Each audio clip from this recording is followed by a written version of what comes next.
TV92 ગુજરાતનું આવાજ।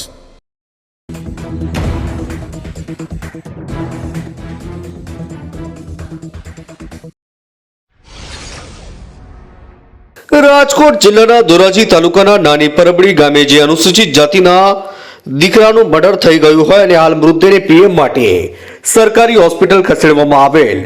પરિવારજનોની માંગ હોય કે મૃતદેહ રાજકોટ ફોરેન્સિક રિપોર્ટમાં રાજકોટમાં આવેલ પણ અનુસૂચિત જાતિના લોકોએ ગેલેક્સી ચોક ખાતે એકઠા થઈને યોગ્ય ન્યાયની માંગણી કરવામાં આવેલ અને જે મૃતદેહને એમ્બ્યુલન્સમાં લઈ જવામાં આવ્યો એમ્બ્યુલન્સને રોકવામાં આવેલ। પોલીસ તંત્રને આગેવાનો દ્વારા યોગ્ય તપાસ અને ખાતરી આપ્યા બાદ મૃતદેહને રાજકોટ ફોરેન્સિક રિપોર્ટ માટે ખસેડવામાં આવ્યો હતો। ધોરાજીથી અલ્પેશ ત્રિવેદીનો રિપોર્ટ। TV92 ગુજરાતનું આવાજ।